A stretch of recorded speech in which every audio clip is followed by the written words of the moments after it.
The first thing Naruto wanted to do when Jiraiya walked through Hiruzen's door was hit him. The second was hug him. Neither option would have looked particularly reasonable, coming from a 6-year-old boy Jiraiya had never met. He looked almost exactly the way Naruto remembered. Wild, white hair fell down his back. Red lines ran beneath his eyes. Dust covered the bottoms of his sandals, and a heavy scroll rested against one shoulder. For a few seconds, Naruto forgot about Orochimaru. He remembered rain, a coded message carved into a dying man's back, and an empty grave. Then Jiraiya dropped a weathered folder onto Hiruzen's desk. He reported that 2 independent sources had seen Orochimaru moving near the Land of Grass, with shinobi wearing black cloaks marked by red clouds. One source had only glimpsed them across a ridge. The other had spent half a night following a caravan that changed guards at an abandoned temple, and watched a pale man with long black hair leave before dawn. The room became very quiet. Shisui left the wall and came closer. Hinata's fingers lightly caught Naruto's sleeve. Hiruzen opened the folder and read the first page without changing expression. Jiraiya looked from the Hokage to the 2 children and frowned. Naruto knew that expression too.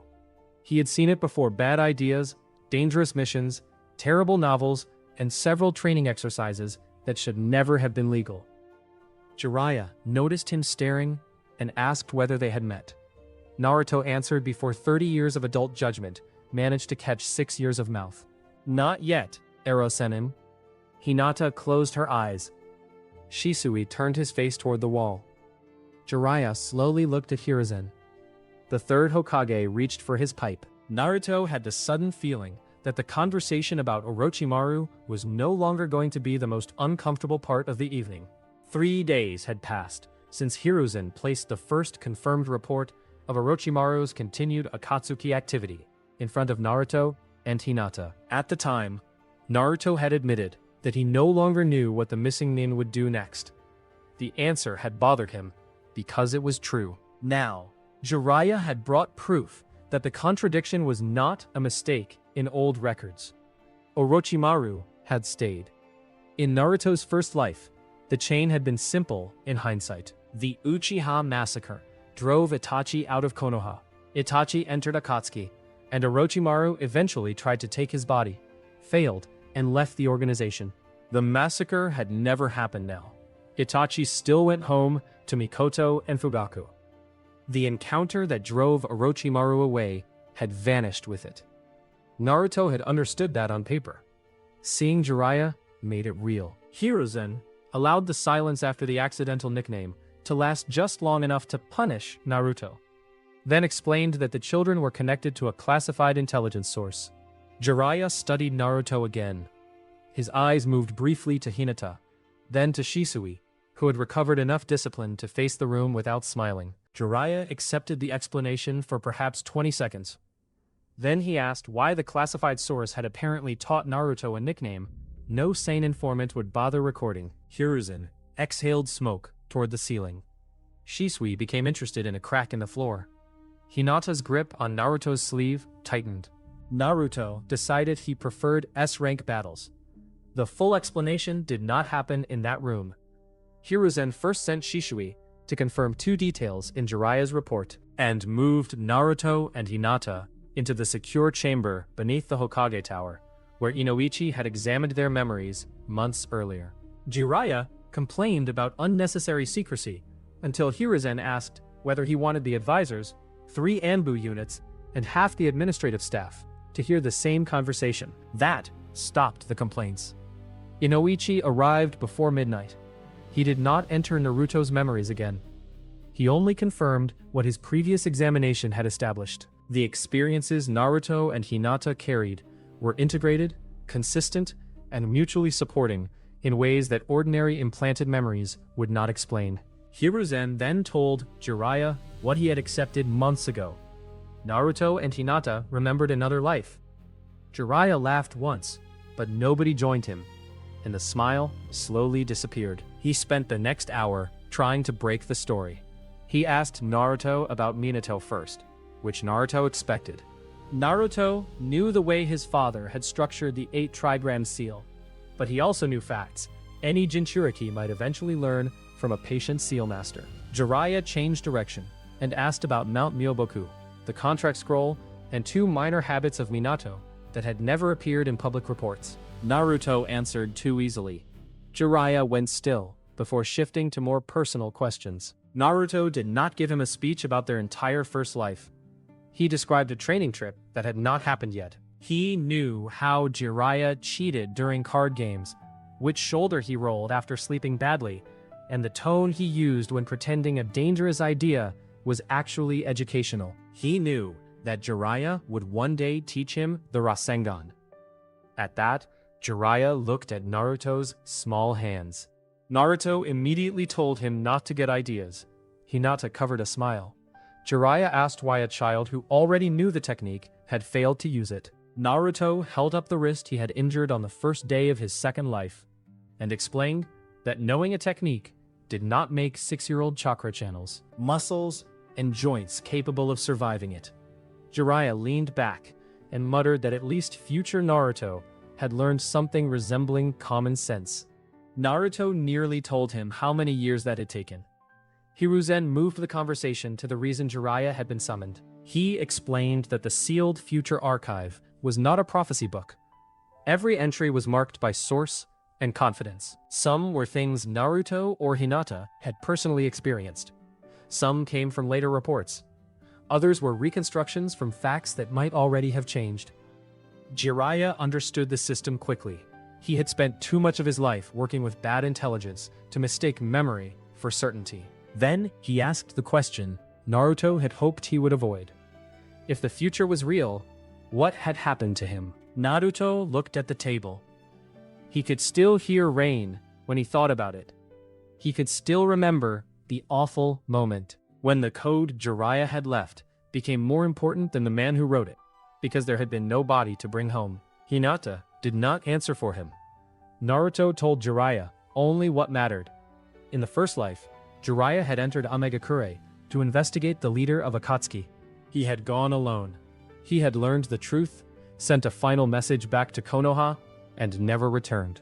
His thumb rubbed once against the edge of the table. Then he asked whether he had at least discovered something useful before dying. Naruto said yes. Jiraiya nodded and looked more thoughtful than frightened. After a while, he said that if he ever found himself entering a hostile hidden village alone again, he would try to remember to send the useful message before getting himself killed. Naruto's jaw tightened because the joke had landed too close to the old wound. Jiraiya noticed and let the humor go. By dawn, he knew enough to become part of the secret. Hiruzen set the limits personally. Jiraiya would receive intelligence relevant to his missions, but Naruto and Hinata's private family memories stayed private. He would treat every future fact as a lead to confirm, not an order from fate. Jiraiya accepted the limits and looked down at Naruto before leaving the room. The boy who remembered him was still someone Jiraiya had only just begun to know. That uncertainty worked both ways. Naruto remembered a teacher who had spent years earning his trust. This Jiraiya had only spent one night listening to impossible things. They would have to build the relationship again. Naruto was beginning to hate how often that sentence applied to people he loved. The next problem arrived before Jiraiya could leave Konoha. Hiruzen had spent the weeks after Danzo's arrest forcing Root into the light. Known operatives were registered, questioned, medically examined, and placed under new command or supervision. Those who refused to report were declared missing nin. Safe houses were searched, and supply trails were compared against records Danzo had never expected another office to see. One coded name kept appearing in medical expenditures and old escort orders. Unlike most root names, this one was not a missing person. Hiruzen already knew who Kinoe had become. Years earlier, before Naruto and Hinata returned to the past, Hiruzen had forced Danzo to release the boy from Root after a conflict involving Kakashi and the Sharingan. The operative had transferred into the Hokage's Enbu under the name Tenzo. Hiruzen knew that Tenzo possessed wood release and had spent part of his childhood under Danzo. What he had never received was a complete explanation of why a child without Senju blood could use Hashirama's technique, or why Root had continued purchasing medical preservation supplies under the old Kinoue code long after the transfer. That morning, Danzo was brought from his guarded residence to a sealed interrogation room below the tower. Naruto and Hinata were not present for the first hour. Hiruzen did not use children as interrogators. Inoichi, Shisui, and 2 Enbu remained inside while Danzo sat across from the Hokage with his cane removed and his right arm still hidden beneath dark cloth. Danzo had lost office, messengers, and command. He had not lost the habit of treating every answer as a transaction. Hiruzen placed the expenditure pages on the table and asked why Root had kept a separate medical trail on an Anbu operative, no longer under Danzo's authority. Danzo replied that transferring an asset did not change what the asset was. Hiruzen's expression hardened. He had known Tenzo's ability was strategically important. He had not authorized Root to continue maintaining private research on a shinobi assigned to the Hokage. Danzo remained silent until Hiruzen placed a stripped future intelligence summary beside the records. It contained 3 facts and no explanation of their source. Orochimaru, children implanted with Hashirama cells, 1 surviving subject. Danzo's visible eye stopped on the page. That reaction supplied what Hiruzen needed. Danzo admitted that Orochimaru had conducted the original experiment, and that Root had later recovered the sole survivor. He claimed he had not supervised the laboratory itself. What he had done was preserve every fragment of research that came with the boy, and continue gathering medical observations after Kinoue entered Root. When Hiruzen removed Tenzo from his command, Danzo kept 1 duplicate archive outside the ordinary personnel system. Hiruzen asked why Danzo was telling him now. Danzo answered that whatever else Hiruzen thought of Root, Tenzo was a Konoha shinobi. If Orochimaru ever learned that his supposedly failed experiment had survived, allowing the missing nin to reclaim that information would serve no version of the village Danzo considered acceptable. Danzo gave Hiruzen the archive codes and the names of the medical stations that had once handled the duplicate records. He did not give them out of remorse. Hiruzen already knew enough to keep searching, and cooperation was one of the few pieces of influence Danzo still possessed. The admission did not restore any trust. It did tell Hiruzen that Tenzo's past was more dangerous than the village had understood. Tenzo was summoned from Anbu duty that afternoon. Naruto saw him in the same secure medical wing, where former Root operatives had been examined for seals and conditioning. He was younger than the Yamato Naruto remembered, 17, according to the file. His face had not settled into the older captain's tired patience, but the straight posture and careful way he measured doors, windows, and people were painfully familiar. Naruto walked in beside Hiruzen and Hinata. Tenzo looked at the Hokage first, then Shisui, and finally the children. Naruto stared long enough for Tenzo to notice. The old name left Naruto's mouth before he could stop it. Captain Yamato. Tenzo's eyes narrowed. Shisui slowly turned toward Naruto. Hiruzen closed his eyes for one brief moment. Hinata looked at the ceiling. Naruto considered throwing himself out the window. Tenzo explained that Kinoue had been an old Root designation, and Tenzo was the name he used now. He had never been called Yamato. Naruto said that was the complicated part. Tenzo did not look reassured. The medical examination became more important after Naruto explained what the future Yamato had once told him. Orochimaru had experimented on children using Hashirama's cells. The others had died. Tenzo had survived, and later fallen into Root's hands. Tenzo already knew fragments of his childhood, and knew Orochimaru was connected to the procedures. But the number of dead children, and the fact that Orochimaru had apparently believed the entire experiment a failure, had never been in his Anbu file. Danzo confirmed enough of the hidden record to make Hiruzen's expression colder. Hinata was allowed to examine Tenzo's chakra system under medical supervision. Her Byakugan could not identify genetics, and nobody treated it as if it could.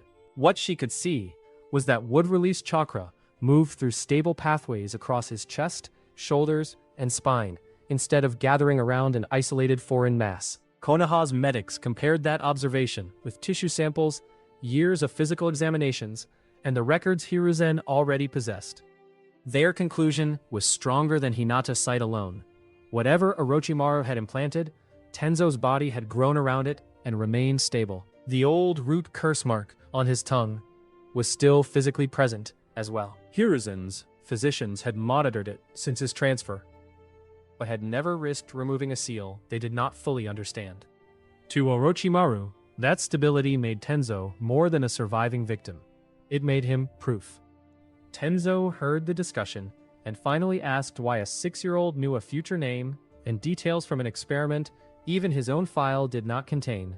Naruto wanted to tell him about the captain who had built houses out of the ground, complained about his recklessness, and developed a frightening expression, capable of terrifying genin more efficiently than most enemy nin. None of that belonged to this younger man yet. Naruto gave him the smallest truth he could. He said Tenzo would become someone worth trusting. Tenzo had already spent years serving outside Root, but Danzo's conditioning had not vanished simply because the chain of command changed. Unexpected information still made his attention sharpen, as though he expected an order hidden inside it. Naruto's answer contained none. That unsettled him in a different way. Hiruzen ordered Inoichi and Anbu to audit every archive code Danzo had disclosed. The duplicate medical file was not found immediately. Root had been built to bury one secret beneath 3 unrelated ledgers, and months of records still remained unopened. 18 months passed before that search produced the next answer. Sasuke had just beaten him in a footwork drill by a narrow margin, which made it worse. Naruto had read battlefields while entire armies moved around him. He had fought opponents who crossed mountains in seconds. He had once coordinated hundreds of clones while sharing chakra with thousands of people. None of that made his 8-year-old left leg 2 inches longer. He had known exactly how to shift his weight through the final turn. His body had simply failed to complete the motion before Sasuke's did. Sasuke reached the marker first and looked delighted with himself. Naruto accused the exercise of being badly designed. Sasuke informed him that losers often developed strong opinions about design. Hinata stood near the fence, with her hands folded inside her sleeves, and watched them with a patience Naruto recognized from family dinners involving Boruto. That expression annoyed him more than Sasuke's victory. Their instructor called the next pair. Sasuke walked beside him, still smug, and asked whether the famous Uzumaki strategy for the rematch involved complaining faster. Naruto decided that saving the Uchiha clan had produced at least one unforeseen consequence. Sasuke was much more irritating when he was happy. Naruto also preferred him that way. The academy had changed around Sasuke too. He still cared about grades, still hated losing, and still carried the Uchiha name as though it were a responsibility rather than decoration. The difference was what waited for him at home. Itachi was alive. Mikoto asked whether he had eaten, and Fugaku attended more of his training than Sasuke would ever admit mattered. There was no empty house waiting to turn every mistake into proof of weakness. Sasuke wanted to surpass Itachi because he admired him. He wanted to defeat Naruto because Naruto was annoying. Those were much healthier reasons. Hiruzen had deliberately left Naruto and Hinata in the academy despite how quickly they learned. Early graduation was possible for exceptional children, but adult memories did not strengthen bones, widen chakra channels, or replace years of physical growth. The academy also gave them something neither had understood the value of during their first childhood: regular contact with their own generation. Naruto had once grown up desperate to be seen. Hinata had grown up behind clan walls. This time, they were learning the people of their own generation before missions, grief, rival villages, and politics carved them into adults. They still trained separately. Jiraiya returned to Konoha whenever his intelligence work allowed it, which meant unpredictably, and usually with dust on his clothes. He never stayed long enough to become a normal guardian. He did, however, leave Naruto exercises every time he disappeared. Tree climbing came first, even though Naruto already knew the principle. Jiraiya made him repeat it because the body performing the exercise was new. Then came water walking. Then basic ceiling script. Naruto protested that he had been Hokage.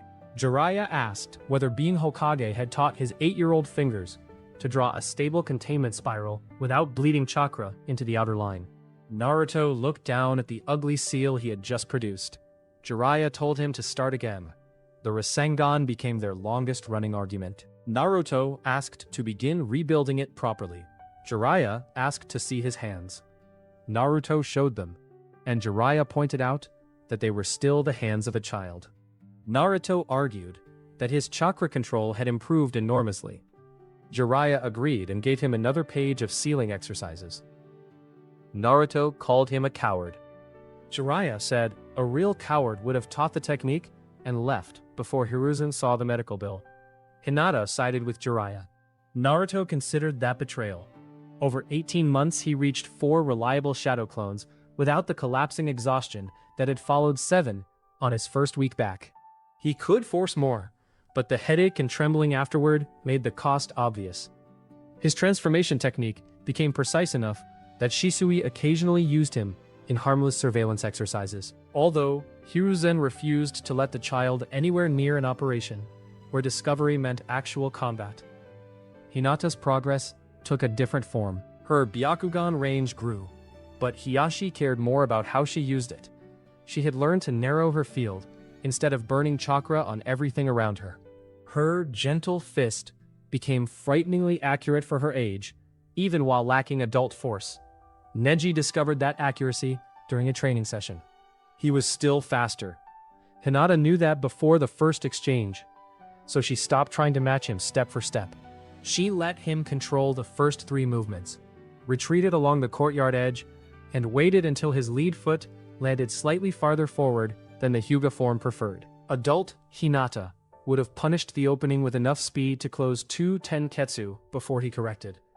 8-year-old Hinata managed 1 touch against his sleeve. Neji escaped before the second touch, then stopped and looked down at the place on his sleeve where she had reached him.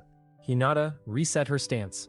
Neji asked how she had known he would step there. She told him that he always shifted farther forward when he thought she was retreating because she was frightened. Neji's mouth tightened. The next exchange was much harder. That was progress too. Hiyashi watched from the veranda. He had not abolished the branch system. He had not apologized for years. That had not happened yet. Hinata did not expect either miracle from a handful of good training sessions, but he had started treating her decisions as decisions. He allowed regular sparring with Neji because both children improved from it, not because the branch child existed to demonstrate the heir's superiority. Neji noticed the distinction, even if he never mentioned it. Kurama noticed other changes. Naruto entered the seal every few weeks. At first, the fox ignored him. Then, he started answering insults. Eventually, Naruto discovered that Kurama had strong opinions about his academy instructors, despite never meeting any of them. This happened because Naruto complained. He sat in the shallow water one evening and described an entire lesson about chakra theory, taught by a man who had never shared a body with a tailed beast. Kurama listened for several minutes before demanding to know why he was being punished with this information. Naruto said he used to be an excellent listener. The fox's enormous eyes narrowed. "You keep saying things like that." Naruto smiled. Kurama asked who had told him the fox had ever listened to humans willingly. Naruto said nobody had told him. The answer irritated Kurama enough that his tail struck the darkness behind the bars. He still hated the cage. He still distrusted every human connected to it. He had given Naruto no chakra and no forgiveness. But he had begun asking questions. That was more than Naruto had expected by 8. Tenzo's change over those 18 months was subtler than Naruto's. Hiruzen had removed him from Root years earlier, so he already knew how to function inside Anbu, follow ordinary mission law, and work beside people who were not Danzo's tools. Learning the full shape of Orochimaru's experiment still reopened questions he had spent years avoiding. His habits remained rigid. When ordered to rest, he treated the rest period like another mission objective. When offered 2 training schedules, he still asked which one Hiruzen preferred. Inoichi eventually pointed out that choosing what the Hokage wanted was not the same thing as choosing. Tenzo remained in a small Anbu unit under direct Hokage supervision and continued periodic medical evaluation. The old root mark on his tongue was monitored, but left untouched because no medic could guarantee that cutting into it would not damage his nervous system or trigger the seal. Hiruzen gave him choices, because choices were a skill Root had never trained. Naruto saw him only occasionally. Every time, he almost called him Yamato. Every time, Tenzo noticed. Once, Tenzo asked whether the mysterious Captain Yamato had been particularly annoying. Naruto told him that the man built houses very efficiently and had a terrifying face. Tenzo looked offended by the second detail, despite having no idea what Naruto meant. Jiraiya's other investigations produced less satisfying results. Old mission files still said Obito Uchiha had died beneath a collapsed cave, and no current scout could prove otherwise. Omega Kure remained difficult to penetrate without alerting whoever controlled it. Jiraiya kept both questions open instead of forcing old answers onto a changed world. Then the investigation into Root found something that should have been impossible. An archive number existed twice. Inoichi discovered it while comparing medical inventories from 3 seized Root facilities. One list described the file as destroyed during a laboratory closure years earlier. Another supply record showed fresh preservation seals purchased for the same number long after the supposed destruction. Hiruzen ordered the records separated from the general Root investigation. What remained after 18 months of searches was mostly fragments. Root had been designed to survive scrutiny by ensuring no one office knew everything. Danzo had kept critical information in parallel chains, and sometimes buried the existence of a project behind accounting codes rather than names. The duplicated number led to a storage chamber beneath a former medical station north of Konoha. The chamber was empty. Dust covered the shelves, except for one rectangular space where a sealed document case had been removed. It had not happened recently. The layer of dust beneath the case was thinner, but not by much. Someone had taken it during the chaos after Danzo's arrest. Hiruzen called Danzo in again. The old man recognized the number. He tried not to. Inoichi noticed the reaction. Danzo finally admitted that the archive concerned Kinoe's original medical history and several later studies of his wood release. He claimed the duplicate existed because Root never trusted a single copy of research that could not be recreated. Hiruzen asked who had access. Danzo gave 4 names. 3 were accounted for. The 4th was an archivist who had failed to report after Root was dissolved. He had disappeared from the village before the registration order closed the gates around known Root personnel. Anbu had assumed he carried operational files useful for surviving as a missing nin. Now they knew he carried something more valuable. The man's curse mark complicated the search. Root's seal prevented members from speaking freely about Danzo. It did not erase literacy, hands, or the ability to move physical documents. A deserter unable to explain exactly who had commanded him could still sell paper. The more disturbing question was what he wanted in return. Money alone made little sense. A missing Root operative with a visible tongue seal and half the village's intelligence division searching for him needed more than a purse. He needed a new identity, a place to disappear, someone capable of removing or disabling a seal designed by Konoha. Jiraiya returned with the answer before Hiruzen's trackers found the man. He arrived at the Hokage Tower after midnight, wet from summer rain, and asked for the sealed room without greeting anyone. Naruto and Hinata were brought in because the report concerned one of the future archive's highest-risk names. Jiraiya placed a copied ledger strip on the table. It contained 3 service requests from the same seller: medical intervention, identity alteration, and protected residence. Payment was offered in classified Konoha research. The buyer was not named. The broker had recorded only a coiled serpent cipher used by one of his intermediaries. Jiraiya spent 2 days tracing that mark through a former smuggler and an old courier who had once supplied forbidden laboratories. Both routes ended at Orochimaru. Orochimaru could remove seals ordinary missing nin would not touch.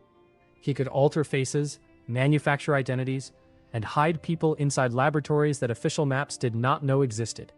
The archivist had not found a wealthy customer. He had found the one man who could make the consequences of betraying Root survivable. Hiruzen asked what exactly the missing duplicate had contained.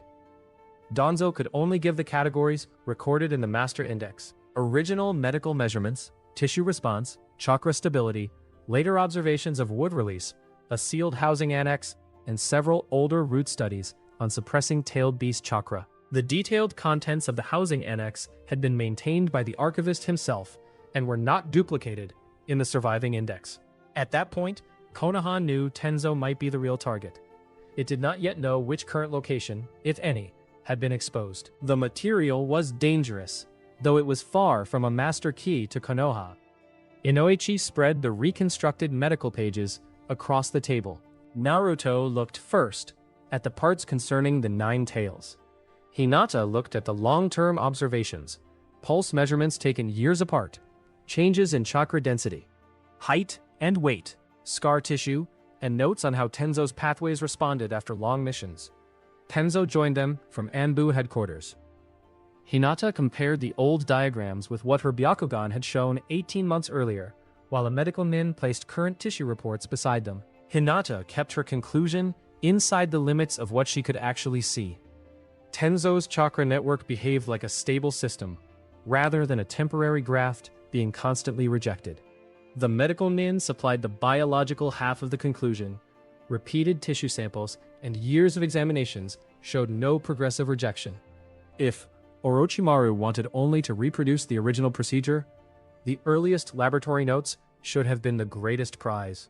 Instead, Root had invested heavily in watching the one subject who survived for years. Naruto followed the reasoning. Orochimaru loved research and jutsu, but both obsessions ultimately led him back to bodies capable of surviving powers they had not been born with. He was proof that foreign hereditary material could become stable enough to live, grow, fight, and use the resulting ability for years. That connected directly to Orochimaru's greatest ambition. He wanted bodies capable of carrying techniques he desired. Naruto looked from the transfer locations in the archive to Tenzo. The papers stop being the best prize once he knows you're alive. Tenzo's face remained controlled, but one hand closed around the edge of the table. Hiruzen asked Naruto how certain he was. Naruto did not pretend. He said it was an inference. Hinata strengthened the inference by pointing to the structure of the records. Whoever had built the archive cared as much about following the living subject as about the original experiment. Orochimaru could obtain techniques from documents. He could obtain a stable living system only by examining the person who survived. Tenzo asked what that meant in practical terms. Jiraiya answered before Naruto could. It meant the missing archive was still dangerous, and it meant Tenzo himself might matter more than the paper once Orochimaru confirmed he was alive. The next intelligence packet made the danger more immediate. The root archivist had arranged a final exchange. Jiraiya's informant heard that the buyer's side was associated with Akatsuki, and a description of one intermediary matched a puppet user from the sand. The description matched Sasori, and Naruto's memory supplied the old connection. Orochimaru and Sasori had been partners in Akatsuki before Orochimaru left. In this timeline, that departure had never happened. The partnership had continued.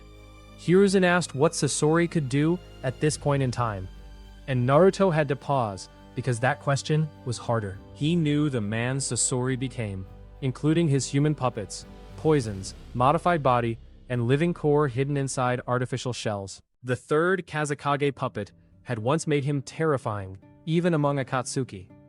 Naruto did not know exactly which pieces already existed now. Inoichi wrote the uncertainty into the file, as abilities confirmed in the future, but unverified in the present. They would prepare for the possibility without assuming the present had copied the future. Orochimaru was easier in one sense and worse in another. Naruto knew his habits, his obsession with rare bloodlines, his use of snakes, his body replacement techniques, and his willingness to abandon a fight the moment the cost stopped serving his research. He also knew Orochimaru still wanted the Sharingan. That desire had not vanished because Itachi stayed home. Hiruzen asked why Tenzo would matter more than an entire living Uchiha clan. Naruto said he probably did not, in the long term. Shisui and Itachi were far more dangerous targets to reach. Fugaku lived behind a clan district full of trained eyes. Sasuke was guarded by family and village systems that did not exist in the first life. Tenzo was a smaller, more attainable prize, especially if the stolen archive exposed old routines, medical sites, or field stations connected to him. Orochimaru could reach for that opportunity now, while still wanting the Sharingan later. Tenzo's survival also answered a research question Orochimaru had once believed closed. That made the opportunity temporary. The discussion turned to Sasori. Jiraiya had current intelligence rather than future memory. The puppeteer had been seen purchasing preserved poisons, fine chakra wire, and rare metals through intermediaries. He and Orochimaru worked together badly, but effectively. Naruto remembered the tension between them. Sasori valued permanence, while Orochimaru valued endless replacement. They disagreed about what a perfect body meant. That difference gave Sasori his own reason to care about Tenzo. A human body altered into stable wood release was unusual material. Orochimaru wanted to study the living system. Sasori might prefer to preserve the result in another form entirely. Tenzo listened to the conversation about his body until his expression became colder. Then, Tenzo interrupted and asked whether anyone in the room intended to ask what he wanted. The question stopped them. Naruto felt embarrassed first. They had been discussing Tenzo as a target, because the enemy did. That did not make it better. Hiruzen apologized and asked. Tenzo said he did not want to spend the rest of his life locked beneath Konoha because Orochimaru considered him useful. He also did not want to be used as bait. He would follow a protective plan. He would not accept being treated as cargo. Hiruzen agreed, and that decision shaped everything that followed. Hiruzen built the operation around that promise. The supposed exchange would take place 2 days later in an abandoned root medical complex near an old transport road in Fire Country. The facility had once served experiments too sensitive to perform inside Konoha, and had been closed years before. The remaining maps showed 3 underground levels, 2 surface entrances, and a drainage tunnel cut into the hillside. Jiraiya would lead the field team. 4 Anbu would accompany him. Shisui would stay near Tenzo. That decision surprised Naruto until Hiruzen explained it. Danzo's greatest success in the first crisis had come from making everyone watch the obvious threat, while another group moved elsewhere. Hiruzen had no intention of sending every fast, powerful responder to one suspicious meeting. Itachi received a separate assignment inside Konoha. He would work with Uchiha police and Anbu to watch for a second internal leak, protect the sealed future archive, and ensure no surviving root cell used the external operation to reopen old tensions. Naruto and Hinata remained in the secure intelligence room with Inoichi and Hiruzen. Naruto did not argue. That alone made Hiruzen look suspicious. The communication plan was prepared before anyone left.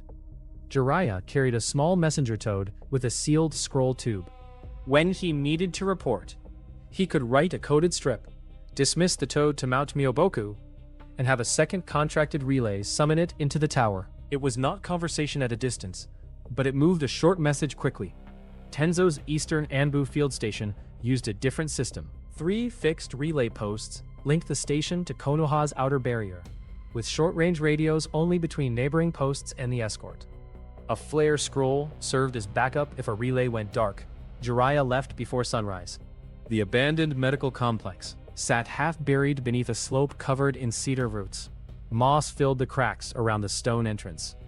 The old root emblem had been scraped off the outer wall years earlier, but the rectangle where it once sat was still lighter than the surrounding stone. Jiraiya stopped 50 paces away. The forest sounded normal enough to bother him. A place used by missing shinobi for a high-value exchange should have more precautions outside. He sent 1 Anbu around the northern ridge, and another toward the drainage exit. 2 remained with him. The main door opened more easily than it should have, but Jiraiya entered anyway. The first corridor descended in a slow curve. Rusted brackets still held empty medicine lamps along the walls. Old seal marks covered several doors, most already broken. The air smelled of wet stone with a sharper trace of poison beneath it. Jiraiya raised one hand. The Anbu behind him pulled cloth masks over their mouths. A senbon struck the wall beside Jiraiya's head. The attack came from an open doorway 20 steps down the corridor. 3 masked men rushed out. They were former Root, and Jiraiya recognized the movement immediately in their straight lines, minimal signals, and complete lack of wasted threats. They were good, but the difference between them and Asanin was still obvious. The first operative threw a fan of kunai to force Jiraiya sideways, while the second came low with a short blade. Jiraiya kicked the wall instead of retreating, pushed himself over the low strike, and landed behind both men. His palm hit the second operative between the shoulders hard enough to send him into the first. The third tried to trap Jiraiya's ankles with wire. Jiraiya dropped one hand to the floor. His hair lengthened in a white burst, hardened, and pinned the wire to the stone before it tightened. The Root operative cut free and reached for a seal tag. Jiraiya crossed the distance. One punch ended the attempt. The real problem was the building rather than the men inside it. As the first 2 operatives recovered, a seal line flashed beneath the corridor floor. Stone slabs shifted. A section of wall opened and released gray vapor. Jiraiya jumped backward, while one Anbu was half a second slower. The vapor touched his sleeve. The cloth darkened and began to smoke. He tore it away before the chemical reached skin. Jiraiya understood the design. The deserters were not trying to defeat Asanin. They were trying to keep him inside. Every corridor led through old medical seals, pressure plates, collapsing doors, or stored toxins. A weaker team would have died in the first level. Jiraiya's team spent 11 minutes advancing 20 rooms, because rushing meant letting the building do the fighting for its defenders. That delay told Jiraiya more than the attackers did. A seller trying to protect an archive would have prepared an escape. These people had prepared a cage. He sent the first message to Konoha. Buyer not present. Facility configured to delay pursuit. Inside the Hokage Tower, the small toad opened its mouth and repeated the coded phrase in Jiraiya's voice. Naruto's stomach tightened. Hiruzen did not react yet. A trap did not prove the true target. The next message would. Jiraiya reached the second underground level and found the archivist behind a sealed iron door. The man looked less impressive than the consequences of his theft. He was thin, middle-aged, and still wore the plain dark clothes Root had issued before its collapse. A black mark ringed the base of his tongue when he shouted an order at the remaining operatives. There were 6 defenders. Jiraiya looked from them to the steel case chained to the archivist's wrist. He asked whether Orochimaru had really decided 6 Root deserters were enough to defend the most valuable research file Konoha had lost in years. That was answer enough. Jiraiya moved, and the next fight lasted longer only because he needed the archivist alive. One operative detonated explosive tags against the ceiling. Jiraiya summoned a broad-backed toad into the chamber and used its body to shield the archivist from falling stone, while 2 ANBU disabled the outer fighters. Another deserter tried to burn the steel case with a fire technique. Jiraiya caught the man's wrist with his hair and slammed him into the floor. The final operative reached the drainage tunnel, where the ANBU positioned outside was waiting. 3 minutes later, the chamber was silent, except for the toad, complaining about dust. Jiraiya knelt beside the archivist and cut the steel case free. He opened it and found half the folders missing.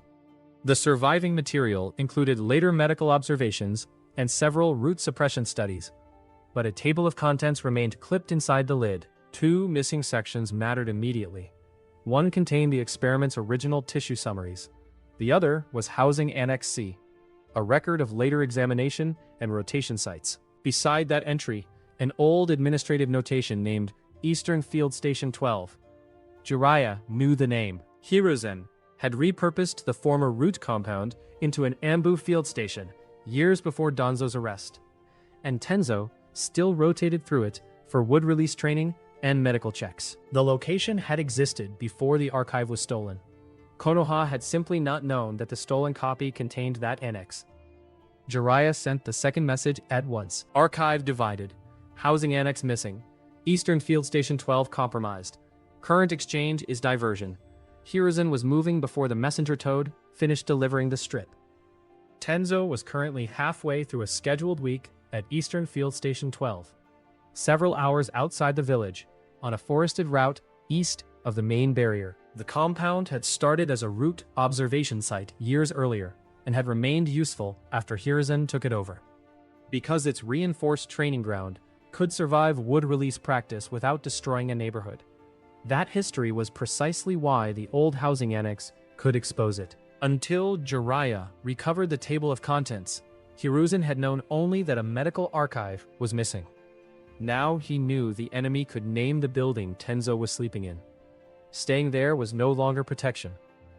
The station's barriers were strong against an unknown attacker. They were much less useful against Orochimaru, arriving with the layout, old access routes, and enough time to prepare around them. Hiruzen ordered immediate evacuation inside Konoha's primary barriers. Shisui was already at the compound. 3 ANBU would accompany Tenzo. A separate 5-man team began moving from Konoha as reinforcement. They changed the expected road and avoided the nearest bridge. Naruto watched the map while Hiruzen issued orders.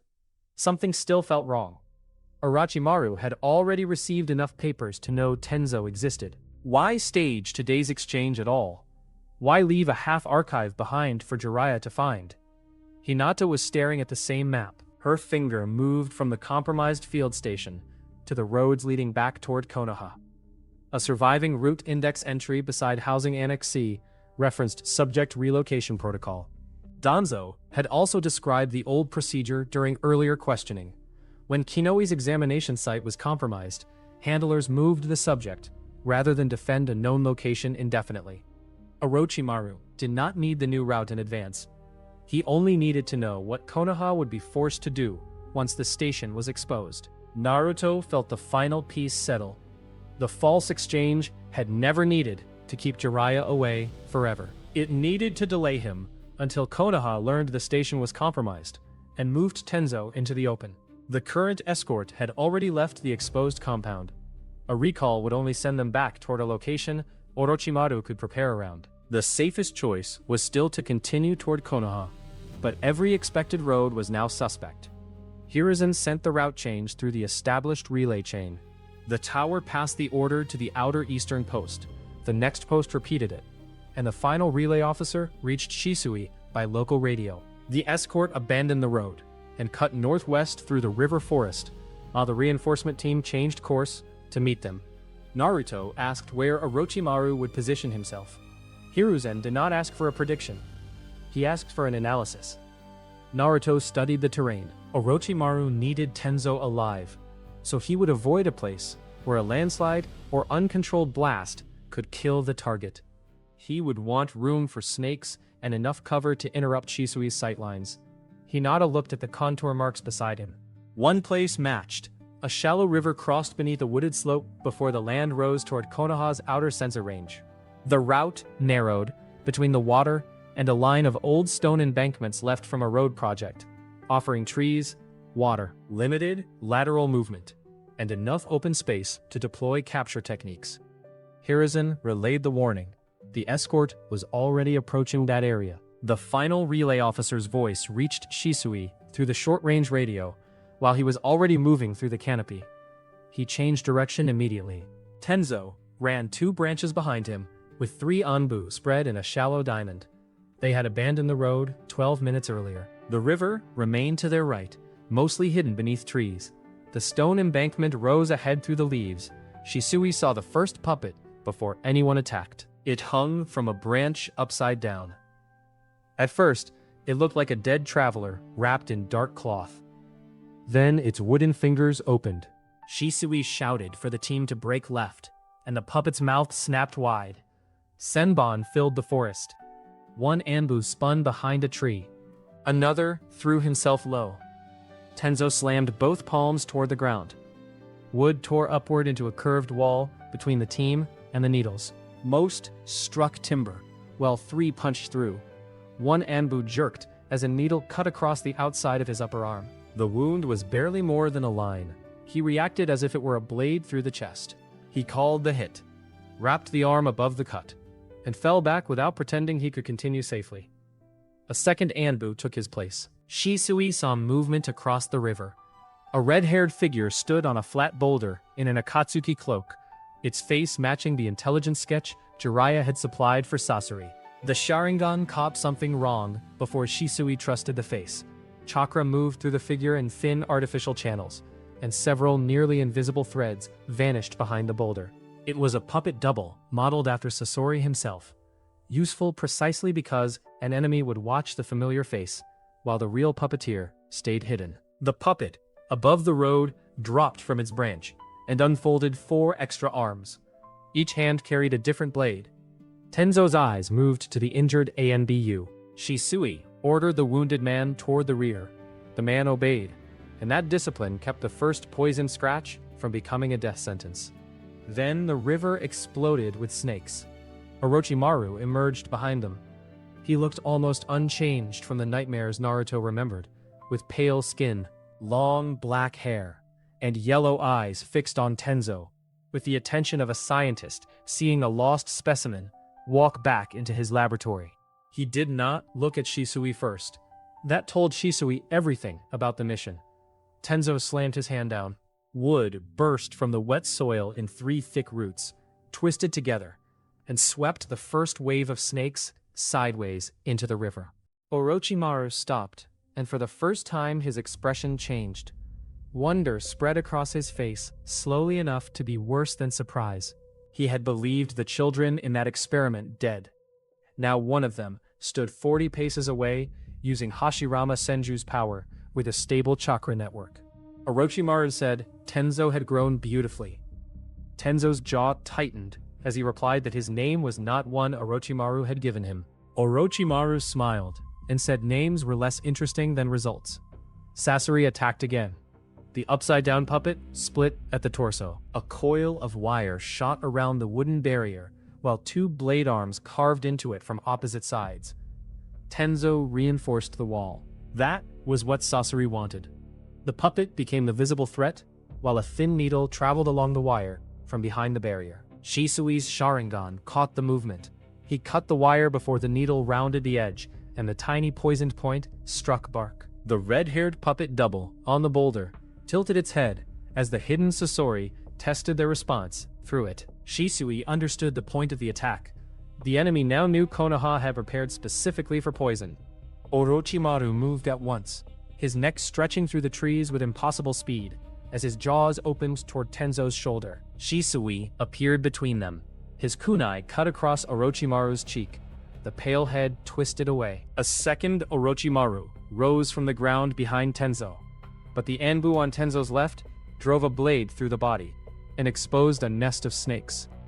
The real Orochimaru came from the riverbank.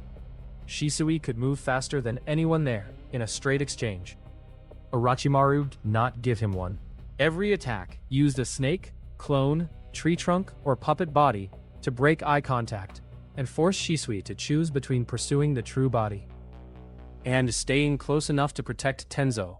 Kodowa Matsukami would have been worthless if spent on the wrong shell. So, Shisui kept the Mangekyo hidden and relied on his ordinary Sharingan to read the battlefield, while that remained enough.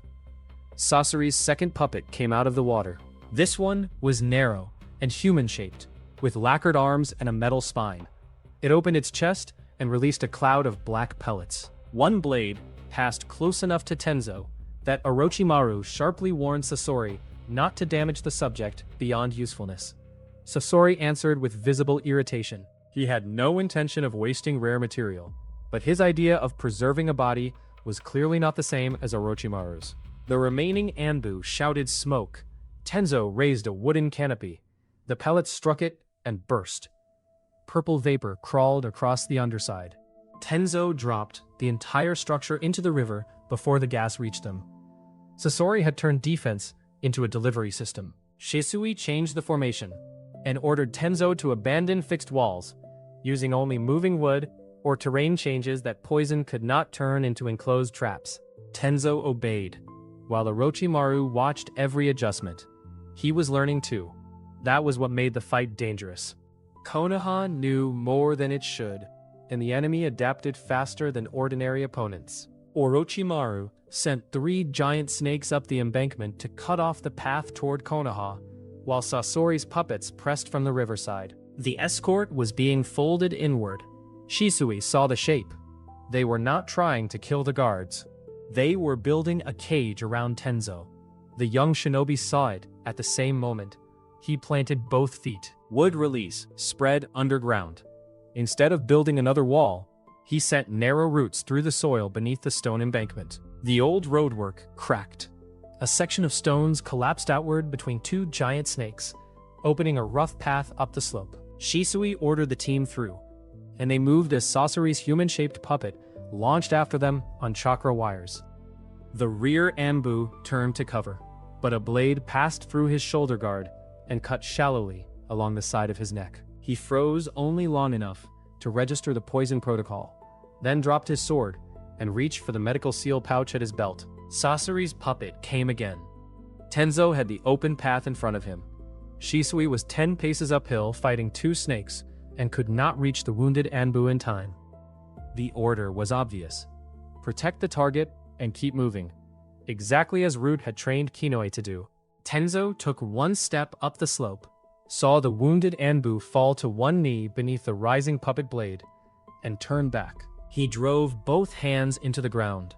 A wooden arm erupted beneath the Anbu, wrapped around his waist, and ripped him backward, an instant before the puppet struck. The same growth thickened into a shield. Metal blades carved deep grooves through the wood. Tenzo pulled the wounded man behind him. Orochimaru saw the choice. His smile thinned. The experiment was no longer following the behavior Danzo had trained into it. That interested him almost as much as the wood release. Shisui landed beside Tenzo. He did not praise him. He simply took the front position, while the last healthy Anbu hauled the poisoned shinobi uphill. The fight had changed. They were no longer escorting a valuable object. Tenzo had chosen to become part of the team, defending everyone else. That choice made him harder to protect. It also made the formation stronger. Sasori answered Tenzo's choice by abandoning subtlety. The human-shaped puppet landed on the slope and split open at the shoulders. 2 additional arms unfolded from its back. A row of launch ports opened along its ribs. Shisui saw the mechanism first. Down. Tenzo drove a wooden ridge out of the earth while everyone dropped behind it. Senbon hammered the wood hard enough to bury themselves halfway through. Several carried thin paper sleeves that tore on impact and spilled oily poison across the surface. The ridge began to darken. Tenzo released the technique and jumped away before the contamination reached the roots beneath his hands. Sasori's control was precise enough to turn any stationary defense into a liability, so Tenzo stopped defending with structures. He changed the ground. Roots punched upward beneath the puppet's feet, not to trap it, but to tilt the slope. The wooden body lost its angle for half a second. Shisui used that half second. He vanished from beside Tenzo and appeared behind the puppet. His kunai cut 3 chakra threads. The puppet dropped 1 arm. A 4th thread snapped tight from the river. The detached arm kept moving. Shisui twisted away from the poisoned blade by less than an inch. Sasori was controlling individual pieces separately. The warning Naruto had given them had not covered that detail. Shisui adapted by abandoning the threads and targeting the puppet's joints instead. 3 flashes crossed the slope. The puppet's shoulder, hip, and neck separated before Sasori could redirect the limbs. Tenzo sent a wooden spike through the torso and shattered it. At the same moment, the red-haired figure on the boulder moved for the first time. Its cloak snapped open and revealed wooden joints beneath the familiar face. The decoy lunged across the river on chakra threads. Shisui met it halfway, cut through the chest, and watched the false Sasori collapse into lacquered pieces. The real Sasori stepped from the shadow behind the boulder, with the same youthful red-haired face, but a completely different chakra pattern. Naruto's future report had described a living core, while Hiruzen had marked that information unconfirmed for the present. Shisui had not known whether Sasori had already altered his own body. Now, the Sharingan found a compact pulse of living chakra inside an artificial chest instead of a normal human network. Confirmed. Across the river, Sasori's eyes sharpened. He understood exactly what the word meant. Konoha had not discovered his secret by accident during the fight. They had arrived knowing what to look for, and he stopped testing them. Chakra threads spread from his fingers into the forest. 5 shapes dropped from the canopy. They were 5 prepared weapons, rather than 5 elite opponents. 2 rushed Shisui. 1 crawled low toward the poisoned Anbu. The remaining pair launched wire across the escape route. The purpose was obvious. Overload the defenders until Orochimaru reached the target. Orochimaru had already moved. His body sank into the earth beside the river and disappeared. Shisui's Sharingan tracked the disturbance for 3 meters before losing it. Tenzo felt the ground shift beneath his feet and jumped. A pale hand erupted from the soil and caught his ankle. Snakes wrapped around his calf. Tenzo struck downward with a wooden branch from his forearm. The branch pierced Orochimaru's shoulder. The grip did not loosen. Orochimaru pulled hard enough to slam Tenzo into the ground. More snakes poured from the missing nin's sleeve and bound both legs. Shisui turned toward him. 2 puppets cut off the line. That was Sasori's job. Tenzo tried to grow wood between himself and Orochimaru. A snake bit into his wrist. The bite delivered a seal tag rather than venom. Black lines spread around Tenzo's forearm and disrupted the hand sign before it formed. Orochimaru rose from the ground beside him. He looked delighted. He said Tenzo's chakra response was even more stable than the old notes suggested. Tenzo drove his forehead into Orochimaru's face. The strike was ugly but effective and broke the missing nin's nose. Orochimaru laughed just as Shisui reached them. The first puppet intercepted him. Shisui's afterimage took the blade. The real Shisui appeared to Orochimaru's right. His kunai entered beneath the ribs, and Orochimaru twisted as the blade tore through his side. Tenzo felt the snakes around his legs loosen. For one instant, he thought Shisui had landed a mortal wound. Orochimaru's mouth opened, and a pale arm emerged, followed by a shoulder and another head. The damaged body collapsed like discarded skin, while a new Orochimaru pulled himself free in a slick, horrifying motion. Shisui had expected some form of body replacement from Naruto's reports. Seeing it was different. More importantly, it proved why gambling Kotoa Matsukami would have been foolish. Shisui could not know which layer of flesh in front of him held the target in a way the technique would reliably bind. Orochimaru had already used clones, snakes, substitutions, and discarded bodies within minutes. Shisui chose the weapon he could trust most, his speed. Before the new body fully cleared the old one, he kicked Orochimaru across the jaw. The missing nin flew into a cedar trunk. Tenzo ripped the seal tag from his wrist. The black disruption marks faded slowly. Sasori sent 2 puppets after Shisui. Tenzo intercepted them with moving roots that struck from beneath instead of forming walls. The first puppet lost its footing. The second vaulted the root and came down with twin blades. Tenzo raised a wooden forearm guard. Metal struck wood, and the blade bit deep. Tenzo rotated his arm and trapped the weapon inside the grain. Then he grew the wood around it. The puppet's wrist locked. Tenzo drove his shoulder into its chest and threw it down the slope. The poisoned Anbu behind him was breathing too quickly now. The first injured man had already moved farther uphill with the team's emergency medic pack. The second could still walk, but the muscles along his neck were beginning to stiffen. The remaining healthy Anbu told Tenzo and Shisui to leave them and continue toward Konoha. Tenzo refused by looking from the 2 wounded men to the river, and then the stone embankment, until a plan formed. He asked Shisui for 10 seconds. Shisui did not ask why. He disappeared, and for 10 seconds the slope belonged to him. One puppet lunged toward Tenzo and hit an afterimage of Shisui instead. The real Shisui cut its knee joint. Another fired needles from above. Shisui threw a kunai into the wire controlling its left arm, redirected the limb, and made the puppet shield Tenzo from its own attack. Sasori pulled the threads free. Shisui moved again. He did not try to reach the puppeteer. He only made the space around Tenzo impossible to enter. Tenzo put both palms on the ground. Wood release spread downhill. He shaped the wood release into a channel instead of a wall. Roots rose along the riverbank and forced the shallow water into a narrower path. The current climbed against a temporary wooden ridge, spilled over the old road, and flooded the low ground between the team and Orochimaru. Mud replaced firm earth. The puppets lost clean footing. The giant snakes sank halfway into the soft bank. Then Tenzo changed direction. A broad wooden platform grew beneath the two wounded Anbu and lifted them up the slope like a moving raft. The healthy guard jumped onto it. Tenzo followed, and Shisui landed beside him. For the first time since the ambush began, the escort had distance. Orochimaru climbed out of the flooded low ground.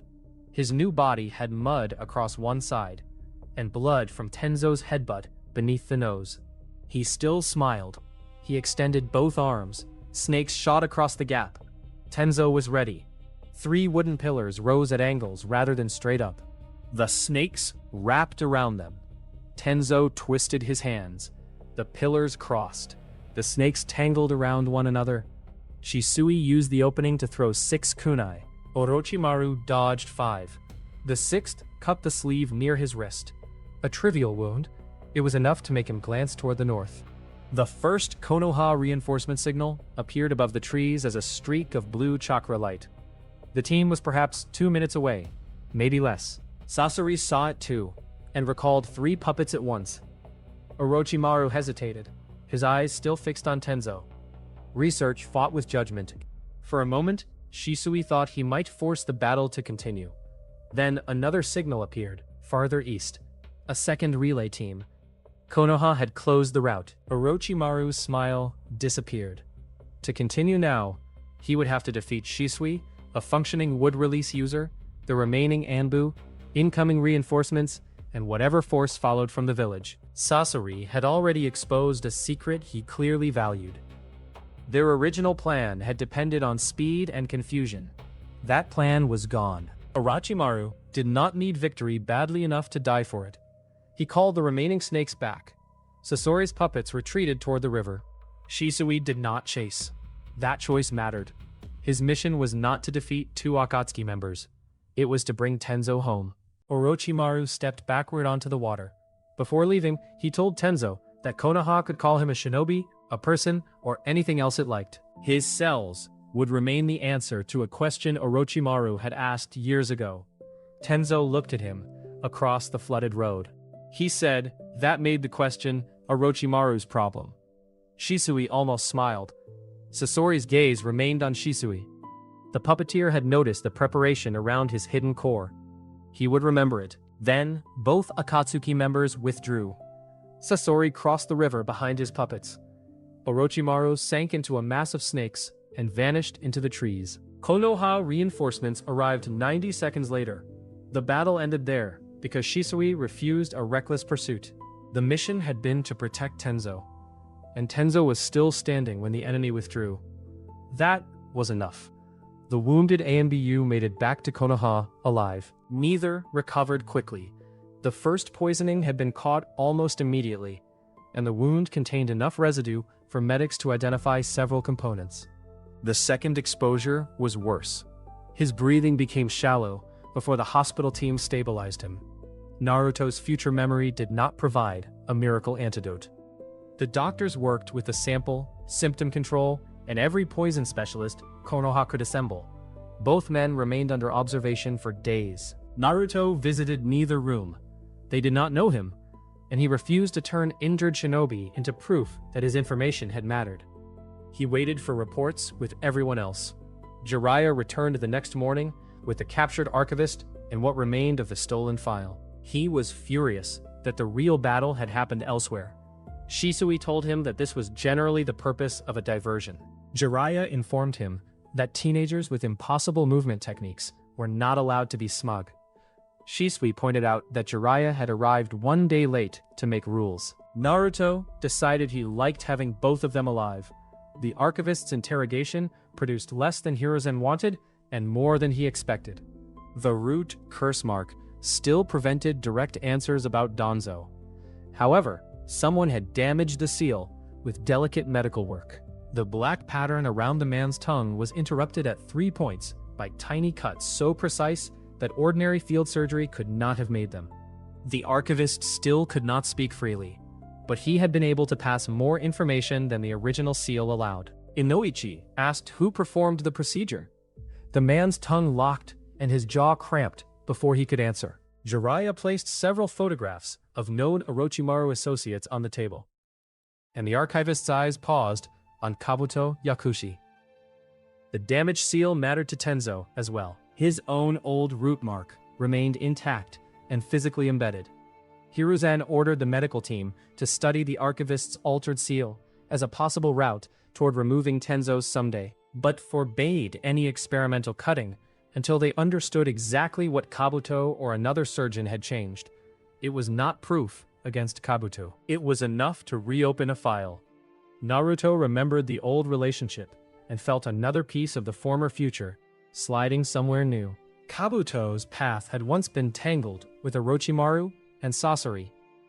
In this timeline, that connection could develop in ways nobody remembered. The captured deserters were also questioned about the 3 Konoha Patrol shinobi murdered during Danzo's provocation in Part 1. 2 of them had handled forged evidence after the killings, but none could be tied to the murders themselves. Hiruzen kept that case open rather than pretending the collapse of Root had solved every crime committed under its cover. Hiruzen did not order an arrest based on a glance. He ordered surveillance. The surviving archive was divided again. The most sensitive pages moved inside Konoha under new seals. Copies were never stored together. Itachi's internal watch found no second strike against the village during the diversion, and the sealed future archive remained untouched. The old Tenzo facility was abandoned and stripped. Orochimaru had escaped with the first packet already delivered through the black market. It contained early medical observations, several Hashirama cell stability notes, and enough measurements to confirm that the experiment had succeeded. He had not obtained the full long-term record. He had not obtained Tenzo. He had not obtained current Konoha security layouts. The outcome was good, but it was not clean, and the difference mattered. Tenzo spent 2 days in the hospital, even though none of Sasori's poison weapons had touched him. The sealing tag Orochimaru used on his wrist had disrupted several chakra pathways, and the strain of moving the riverbank with wood release had torn muscles across his shoulders. Hiruzen visited after the medics cleared him for conversation. He did not arrive with new orders. He arrived with options. Tenzo could leave active duty and train others.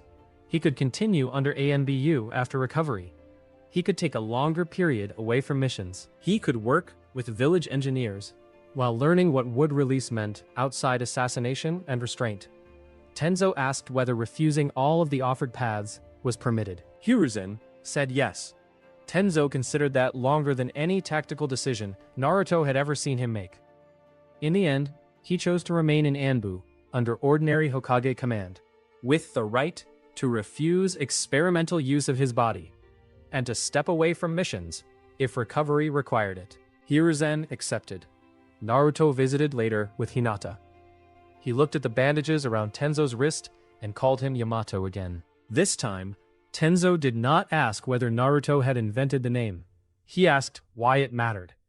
Naruto leaned against the wall. He said he would explain when Tenzo stopped looking like he might arrest a child for giving him a nickname.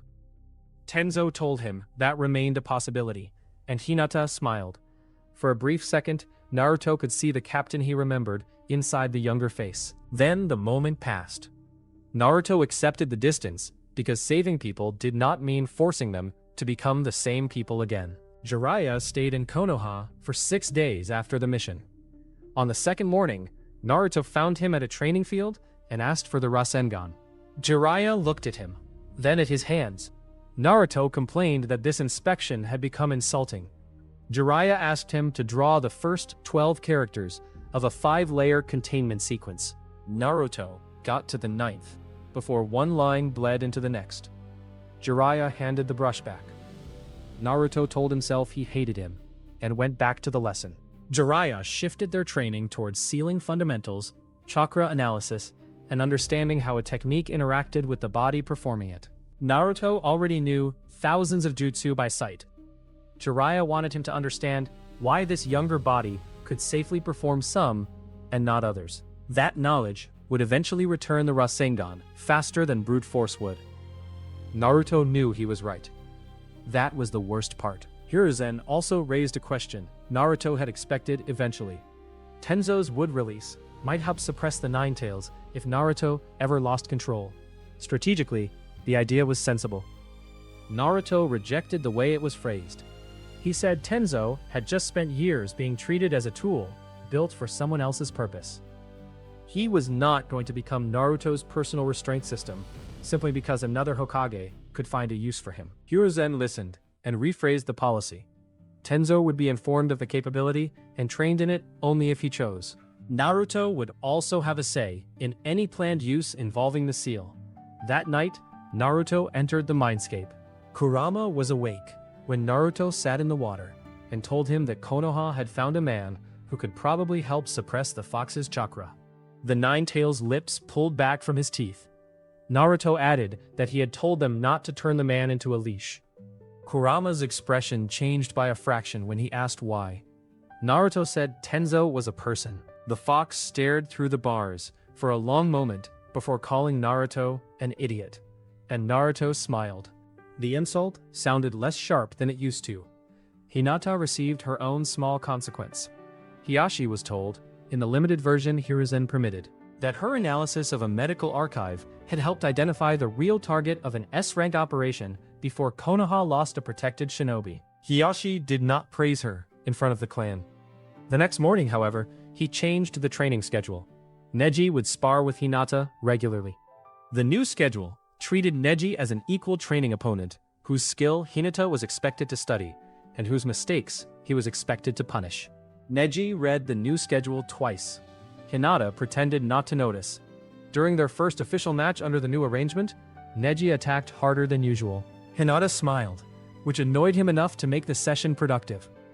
Danzo remained where Hiruzen had put him, under guard and stripped of root and command authority. The archive codes and background he had supplied had saved time and probably lives. That did not restore his office.